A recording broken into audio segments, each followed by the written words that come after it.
మోహన్ రెడ్డి గారు, మహాదోపిడి పేరుతో వైఎస్ఆర్సీపీ ఒక బుక్ను రిలీజ్ చేసింది.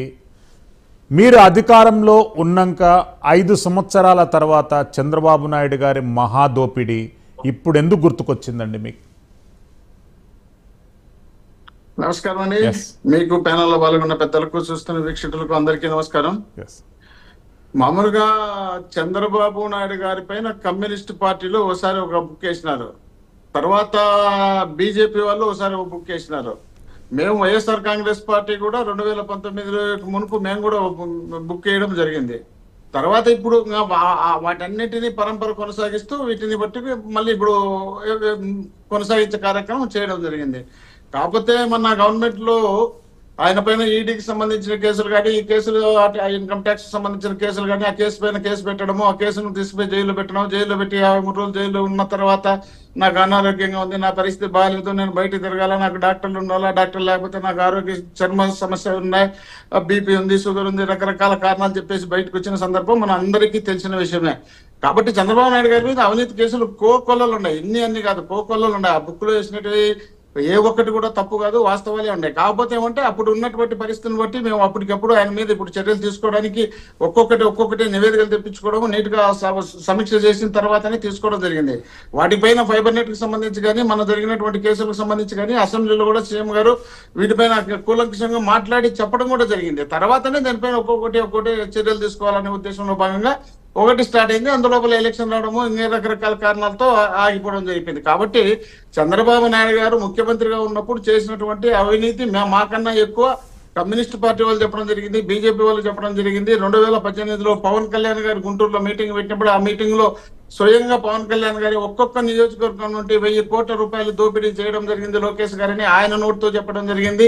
తర్వాత రకరకాలుగా మేము ఒక్కరిమే కదా, ఆయన పైన అనేక మంది అనేక రకాలుగా వాళ్ళు ఆరోపణలు చేయడం, తర్వాత వాళ్ళైతే కలిసిపోవడం జరిగింది. మాకైతే కలిసిపోయే పరిస్థితి ఉన్నదో, ఆయనతో మాకు పొత్తులు లేవు.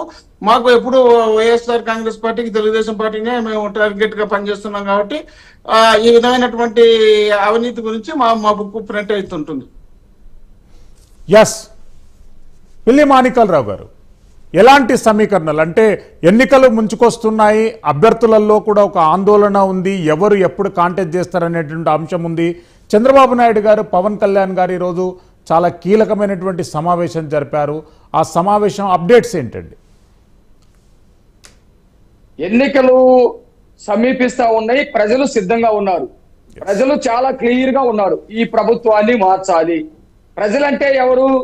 ఈ ప్రజల్లోనే ఉత్తరాంధ్ర, ఈ ప్రజల్లోనే దక్షిణాంధ్ర, ఈ ప్రజల్లోనే రాయలసీమ, ఈ ప్రజల్లోనే ఎస్సీలు, ఈ ప్రజల్లోనే ముస్లింస్, ఈ ప్రజల్లోనే ఎస్టీస్, ఈ ప్రజల్లోనే అన్ని రకాల కులాలు, ఈ ప్రజల్లోనే యువత, ఈ ప్రజల్లోనే మహిళలు, వీళ్ళందరూ ఉన్నారు. ఈ ప్రజలందరూ వాళ్ళ పద్ధతిలో చూస్తే ప్రతి ఒక్కళ్ళు ఈ ప్రభుత్వం దగ్గర మోసపోయినటువంటి వాళ్ళే. స్వయంగా జగన్మోహన్ రెడ్డి కొన్ని వందల సార్లు మాట్లాడాడు, మద్యపాన నిషేధం చేసిన తర్వాత మాత్రమే నేను అధికారంలోకి వస్తానని. మహిళలందరూ కూడా ఎదురు చూశారు. తర్వాత బయటకు వచ్చిన తర్వాత చెప్పాడు ఏమని, నేను దశల వారీగా చేస్తానన్నారు. దశలు కూడా దాటిపోయినాయి. 5 సంవత్సరాల్లో 10 దశల, 20 దశల, 50 దశల, 100 దశల దశలు కూడా దాటిపోయినటువంటి పరిస్థితి. కాబట్టి మహిళలు మొత్తం కూడా తీవ్రమైనటువంటి అసంతృప్తితో ఉన్నారు. ఏ రోజు ఎలక్షన్ వస్తే ఆ రోజు తెలుగుదేశం పార్టీ కూటమికి గెలిపించడానికి సిద్ధంగా ఉన్నారు. విద్యార్థులకి సంబంధించి, నిరుద్యోగులకు సంబంధించి 2,30,000 ఉద్యోగాలు ఇస్తానన్నాడు, అవి లేకుండా చేశారు. ఎస్సీ, ఎస్టీ, బీసీ, మైనార్టీలకు సంబంధించి 1,30,000 కోట్ల రూపాయలు సప్లాన్ నిధులు, ఎస్సీలు కానీ, ఎస్టీలు కానీ, మైనార్టీలు నిధులు కానీ మొత్తం 1,35,000 కోట్లు దారి మళ్లించి సొంత ప్యాలెస్ కు పంపినటువంటి పరిస్థితి ఉంది. వాళ్ళు కోపంగా ఉన్నారు. రాష్ట్రంలో ఉన్నటువంటి ప్రజలందరూ కూడా కోపంగా ఉన్నటువంటి పరిస్థితి కనపడతా ఉంది. అభ్యర్థులకి సంబంధించిన ఏ అభ్యర్థులు ఎక్కడెక్కడ పెడితే బాగుంటుందని ఎక్కడా కన్ఫ్యూజ్ లేకుండా క్లియర్ గా పెట్టేటువంటి పరిస్థితి ఉంది. ఇకపోతే వీళ్ళు 2019లో ఏ అబద్ధాలతోటి అయితే అధికారంలోకి వచ్చారో అదే అబద్ధాలని మళ్ళీ వేదిక మీదకి తీసుకొచ్చి ఎన్నికల్లోకి వెళ్ళాలని చూస్తా ఉన్నారు. ప్రజలు నమ్మరు, ప్రజలు విశ్వసించరు. ఒకసారి నువ్వు చేసినటువంటి ఆరోపణలు నిరూపించలేకపోయినప్పుడు రెండోసారి కూడా అదే అబద్ధాలతో ఎట్లా వెళ్తావు? ఇంకో డైమండ్ చంద్రబాబు నాయుడు గారు ఇంట్లో ఉందని ఆ రోజు ప్రచారం చేశారు. ఈ 5 ఏళ్లలో అసలు పింక్ ఎక్కడుంది, డైమండ్ ఎక్కడుంది, ఏమైందనేది నిరూపించలేకపోయారు. 6 లక్షల కోట్ల రూపాయలు చంద్రబాబు నాయుడు గారు అవినీతి చేశారని చెప్పేసి ప్రచారం చేశారు. ఎక్కడ ఉన్నాయి 6,000 కోట్లు, 6 లక్షల కోట్లు ఎక్కడున్నాయో నిరూపించలేనటువంటి పరిస్థితి. ఎన్నో తప్పుడు కేసులు పెట్టారు, ఒక్క కేసు కూడా నిరూపించలేనటువంటి పరిస్థితి ఉంది. అధికారం ఉంది కాబట్టి జగన్మోహన్ రెడ్డి బయట తిరుగుతా ఉన్నాడు. అధికారం కోల్పోయిన వెంటనే ఈడీ కేసులు కానీ, సిబిఐ కేసులు కానీ మొత్తం కూడా మెడకు చుట్టుకొని లోపలికి వెళ్ళేటువంటి పరిస్థితి ఉంది. ప్రశాంతమైనటువంటి ఎన్నికలు ఒక్కటే మేము కోరుకుంటా ఉన్నాము. ప్రశాంతమైనటువంటి ఎన్నికలు కాకుండా అలజడితోటి అరాచకాలు సృష్టించి భయభ్రాంతులను చేసి ఎన్నికల్లో అక్రమాలతోటి రావాలని వైఎస్ జగన్మోహన్ రెడ్డి చూస్తా ఉన్నాడు. వాటికి అడ్డుకట్ట వేసే విధంగా ఈసీ కూడా నిర్ణయాలు తీసుకోవాలని చెప్పేసి మేము కోరాము. ఈసీ కూడా ఈ రోజు 3 ఎస్పీల్ని పిలిపించి మాట్లాడినటువంటి పరిస్థితి ఉంది. వాళ్ళ మీద చర్యలు తీసుకోవాలని కూడా చెప్పాము. 8 మంది కలెక్టర్లు అవినీతికి చేస్తా ఉన్నారు, జగన్మోహన్ రెడ్డికి ఊడికం చేస్తా ఉన్నారని ఆధారంతో సహా చెప్పాము. కేంద్రం ఆ దిశగా అడుగులేస్తుందని చెప్పేసి కూడా మేము భావిస్తా ఉన్నాము. కాబట్టి చంద్రబాబు నాయుడు గారు, పవన్ కళ్యాణ్ గారు ఈ లాస్ట్ లిస్ట్ ప్రకటించడం కోసం కసరత్తు చేస్తా ఉన్నారు.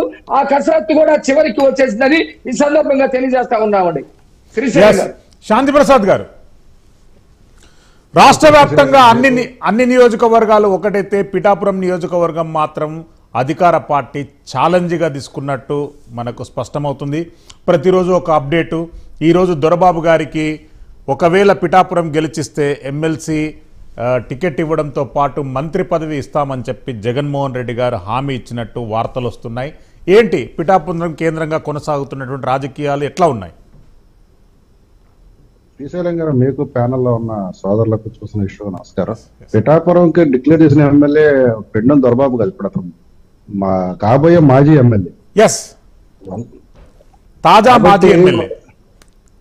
ఇంకా ఆయన గెలవటం ఏంటి, గెలిస్తే తర్వాత ఆయన పదవులు ఇచ్చారు లేదండి, అంటే వంగ గీత గారిని గెలిపిస్తే అతనికి ఎమ్మెల్సీ ఇచ్చి మంత్రి పదవి ఇస్తా అంటని చెప్పి జగన్మోహన్ రెడ్డి గారు అష్యూరెన్స్ ఇచ్చారండి. ఇటువంటి ఎమ్మెల్సీలు ఇవ్వాలంటే మన ఆంధ్రప్రదేశ్ రాష్ట్రంలో మళ్ళీ 175 ఎమ్మెల్సీలు తీసుకొచ్చే తప్ప ఇది అక్కడికి వదిలేస్తే. ఇప్పుడు మా సోదరుడు మోహన్ రెడ్డి అసూగా చెప్పిన మాటలు ఏంటంటే, చంద్రబాబు నాయుడు గారి మీద పలు కేసులు, పలు కుంభకోణాలు ఉన్నాయి. మరి 5 సంవత్సరాల పాటు మీరు ఏం చేశారండి? ఏం చేశారు? మీరు ఒక మంత్రుల కమిటీ వేసుకున్నారు, దానికి బొత్స నాయకత్వం వహించాడు. అందులో నాకు తెలిసి బొగ్గర రాజేంద్ర ప్రసాద్ కూడా ఉన్నట్టున్నాడు, రాజేంద్ర రాజు. మరి ఏం చేశారు మీరు? 3-4 రోజుల్లో నివేదిక ఇచ్చేశారు. మంత్రుల కమిటీ, కేబినెట్ సబ్ కమిటీ నివేదిక ఇచ్చేసింది. మరి తదుపరి సిఐడి పోలీసులు కానీ, పోనీ ఇంకా ఇతరత్ర మీ లా అండ్ ఆర్డర్ పోలీసులు కానీ మరి ఏమైనా చేశారా? కేసులు కట్టారా? కేసులు కట్టల. ఎప్పుడు కట్టారు? ఎన్నికలు దగ్గరకు వస్తారు కనుక అప్పుడు కేసులు కడతాం మొదలు పెట్టారు. స్కిల్ డెవలప్మెంట్ కేసు, దాని గురించి మీరు ఏదో చెప్తున్నారు. ఆయన 52 రూపాయలు, మరి మీ వాడికి 16 నెలల పాటు బెయిల్ రాలా అంటే ఏది గొప్ప అంటారు? 16 నెలల పాటు బెయిల్ రానివాడు గొప్ప, లేకపోతే గొప్ప? సుప్రీంకోర్టుతో ఆర్థిక ఉగ్రవాది అని కీర్తించబడ్డవాడు గొప్ప, లేకపోతే చంద్రబాబు నాయుడు గొప్ప? మీరు కావాలని కొన్ని విషయాలు మసిపూసి మారేడుగా చేయాలనుకుంటే, మీకు ఇంత సమయం ఇచ్చిన తర్వాత ఇవన్నీ కాదు, పోలవరంలో డబ్బులు తిన్నారు అని మీరు చెప్తున్నారు. 55,000 కోట్లకి దొంగ అంచనాలు వేసి దగ్గర 20 నుంచి 25,000 కోట్ల రూపాయలు తినటానికి ప్రయత్నం చేశారని చెప్పారు. చాలా మంచిది, ఎన్నికల ముందు మీరు చెప్పిన మాట. మరి ఎన్నికలు అయిన తర్వాత ఈ రోజు వరకు కూడా మీరు కూడా అదే 55,000 మీద స్టాండ్ అయ్యి ఉన్నారుగా. దానికి సమాధానం చెప్పాలి. మీరు కూడా అదే ఖర్చులు అడుగుతున్నారు కదా, అంత ఇమ్మని 55,000 కోట్ల పైన.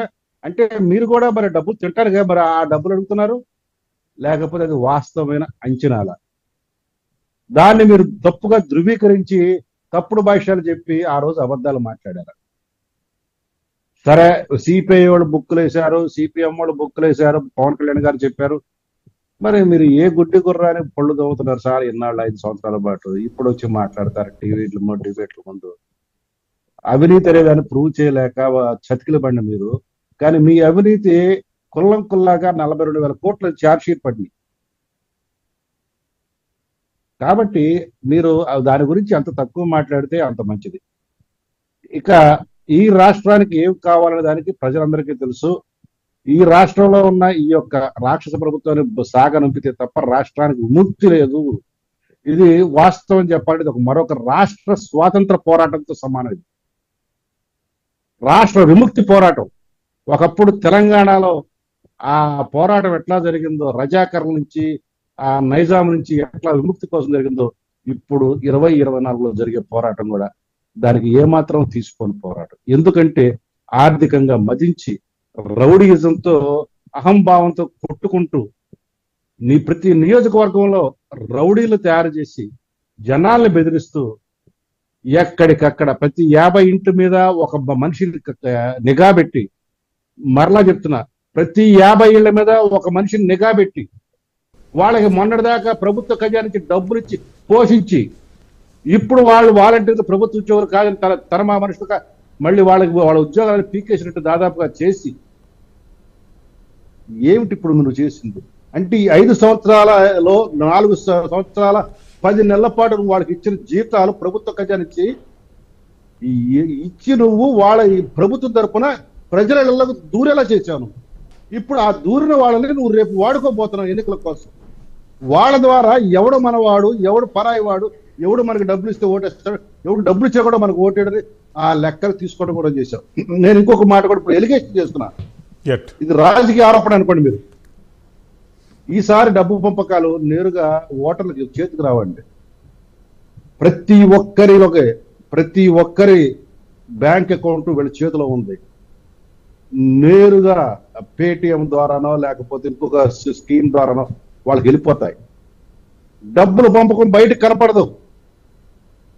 వీళ్ళ కుట్ర కుతంత్రాలు ఎంత లోతుగా ఉన్నాయో ఇప్పుడు ఆలోచన చేయాల్సిన అవసరం ఉంది.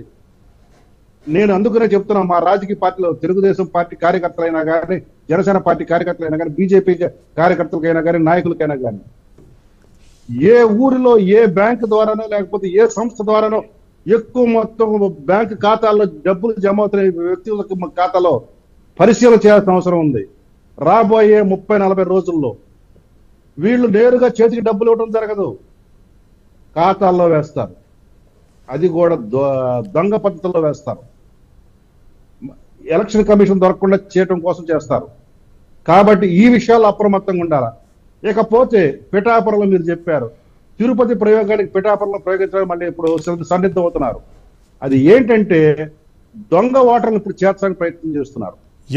దొంగ ఓటర్ లిస్టులు ప్రింటింగ్ చేయిస్తున్నారు. ఈ సమాచారం అంతా మా దగ్గరికి వచ్చింది. మేము కూడా చాలా అప్రమత్తంగా ఉన్నాం. మా తెలుగుదేశం నాయకులు కార్యకర్తల సహకారంతోనూ, భాజపా నాయకులు కార్యకర్తల సహకారంతో మేము జన సైనికులు ఖచ్చితంగా దాన్ని నిరోధిస్తాం. ఈ దొంగ ఓటర్ల చేరికను మేము ఇది చేస్తాం. రేపు ఎలక్షన్లో పోలింగ్ బూత్ ఏజెంట్లకు కూడా గట్టి తర్ఫీదు ఇచ్చి దొంగ ఓటర్లు క్యాచ్ చేసే విధంగా ఈసారి మా ప్రయత్నాలు, మా యొక్క ప్రయోగాలు అన్నీ కూడా ఉంటాయి. ఏ ఒక్క అంశాన్ని మేము వదలము, ఏ ఒక్క అంశాన్ని చాలా లూజ్గా వదలము. 3 పార్టీలు ఐక్యంగా, ఐకమత్యంగా ఒక ఉమ్మడి ప్రణాళికతో, దుర్భేద్యమైనది వైసీపీకి దుర్భేద్యమైన ప్రణాళికతో మేము వెళుతూ వాళ్ళ దొంగ ఓట్లు పడకుండా మేము కాపాడుతాం. ఈ డబ్బు పంపిణీ దాన్ని మేము నిరోధిస్తాం.